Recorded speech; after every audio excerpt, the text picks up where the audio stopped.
Στο σημερινό βίντεο θα αφήσουμε για λίγο στην άκρη τα σχολικά βιβλία και θα μιλήσουμε για έναν ακόμη άγνωστο Έλληνα στη χώρα μας, ο οποίος μέσα από μια κινηματογραφική ζωή κατάφερε να ανέλθει στα υψηλότερα αξιώματα μιας πολύ μακρινής χώρας και να καταξιωθεί ως ευεργέτης, μεταρρυθμιστής, πολιτικός και άνθρωπος των γραμμάτων.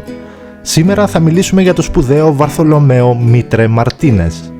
Πρώτα-πρώτα ας εξετάσουμε την ελληνική καταγωγή του Βαρθολομαίου, δεδομένου ότι ο ίδιος δεν έζησε ποτέ στην Ελλάδα. Ο παλαιότερος γνωστός και επιβεβαιωμένα πρόγονος του Βαρθολομαίου ήταν ο Δημήτριος Βεντούρα Μητρόπουλος, του οποίου η οικογένεια φαίνεται πως μετανάστευσε από τη Χιμάρα της Βορείου Ηπείρου στην ισπανοκρατούμενη Νάπολη, ύστερα από την αποτυχημένη επανάσταση της Χιμάρας εναντίον των Οθωμανών το 1596. Εκεί ο Δημήτριος Βεντούρα Μητρόπουλος, που ήταν στην ουσία ο προπροπάπους του Βαρθολομαίου, μετά την ενηλικίωσή του, το όνομα Μητρόπουλος ισπανοποιήθηκε σε Μήτρε και ο ίδιος αναζήτησε την τύχη του στον Ισπανικό στρατό, που τότε επεδίωκε να επιβάλλει την κυριαρχία του στις αποικίες της Νοτιού Αμερικής. Έτσι εντάσσεται στις στρατιωτικές δυνάμεις του Δον Φρανσίσκο Ρετάνα και το 1690 φτάνει στο Ρίο ντε λα Πλάτα της Αργεντινής για να εγκατασταθεί τελικά στο Μπουένος Άιρες ως στρατιώτης της φρουράς της πόλης. Εκεί έζησε, παντρεύτηκε και έκανε παιδιά, διατηρώντας την ελληνική του καταγωγή και δημιουργώντας στην πραγματικότητα μια ελληνική δυναστεία ανδρών που είχαν ισχυρή παρουσία στη στρατιωτική και πολιτική ζωή των πολεών τους. Ένας από αυτούς ήταν και ο πατέρας του Βαρθολομαίου, ο Αμβρόσιος Μήτρε, που διακρίθηκε στον αγώνα της ανεξαρτησίας της Αργεντινής του 1810 με 1816. Και κάπως έτσι φτάνουμε στο Βαρθολομαίο, ο οποίος γεννήθηκε τον Ιούνιο του 1821. Ο νεαρός Βαρθολομαίος από πολύ νωρίς έδειξε την κλίση του στα γράμματα, παρότι ο πατέρας του φαίνεται πως τον προόριζε για αγροτικές και κτηνοτροφικές εργασίες.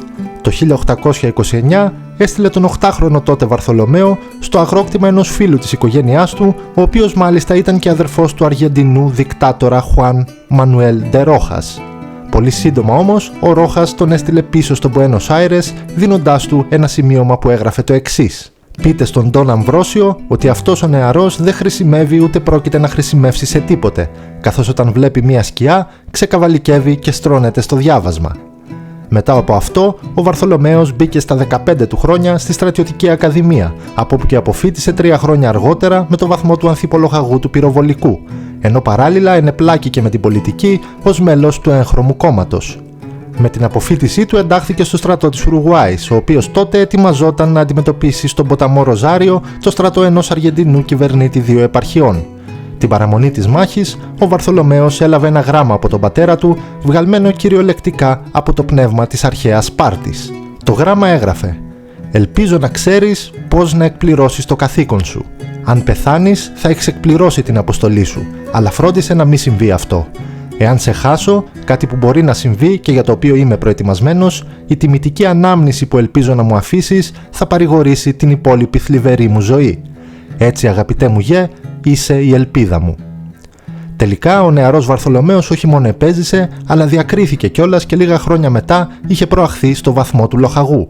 Ύστερα παντρεύτηκε, έκανε 2 κόρες και 4 γιους και 1 χρόνο αργότερα, ως φιλελεύθερος πια, επέστρεψε στην Αργεντινή, τάχθηκε εναντίον του δικτάτορα Ρόχας και πήρε μέρος στην ανεπιτυχή επανάσταση για την ανατροπή του.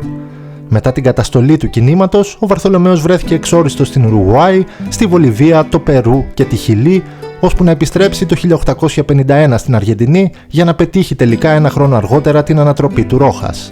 Μετά την ανατροπή του Ρόχας, οι 13 επαρχίες της σημερινής Αργεντινής συνενώθηκαν από το Χωσέ ντε Ουρκίσα, όμως η μοναδική επαρχία που αρνούνταν την ένωση ήταν και η σημαντικότερη, αυτή του Μπουένος Άιρες.